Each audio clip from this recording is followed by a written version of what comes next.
ग्रंथ में सबसे पवित्र ग्रंथ गीता है और गीता को इसलिए माना गया क्योंकि इस पे धरती लोक पे साक्षात भगवान श्री कृष्ण जी अवतरित होते हैं और अपने मुखार बिंदु से सारी चीजों को उपदेश देते हैं कि एक मनुष्य को उसकी मानवीय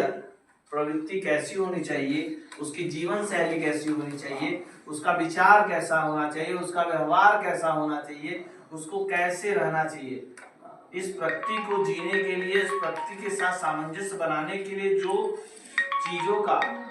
साक्षात प्रमाणिकता से अध्ययन या बोध या लिखित प्रमाण है तो वह गीता है जो पूरे विश्व को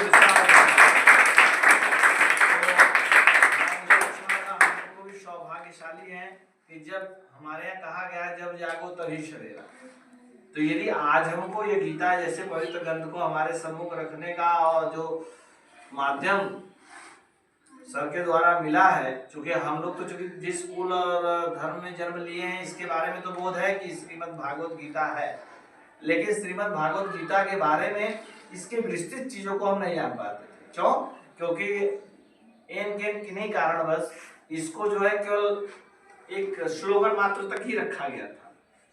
लेकिन अब इसको स्लोगन के साथ साथ अब इसको अध्ययन करना होगा और अध्ययन करके अपने जीवन को जीने का एक मार्ग प्रशस्त करने के लिए हमको इस पे विशेष ध्यान देना होगा। आप यूथ हैं, युवा हैं, आने वाले कल के भविष्य हैं, देश के निर्माता हैं, इसलिए आपसे यह अपेक्षाएं की जाती है कि हमारा नींव मजबूत होगा तो हमारा देश मजबूत होगा, जब हमारा देश मजबूत होगा तो विश्व में एक अलग उसकी छाप होगी, जो पहले थी वह पुनः मिलेगी। हम विकसित भारत बनाएंगे, हम गीता का गीत गाएंगे, हम विकसित भारत बनाएंगे, हम गीता का गीत गाएंगे, हम विकसित भारत बनाएंगे, हम श्लोक पढ़ेंगे हर रोज, गीता का श्लोक पढ़ेंगे हर रोज, गीता का श्लोक पढ़ेंगे हर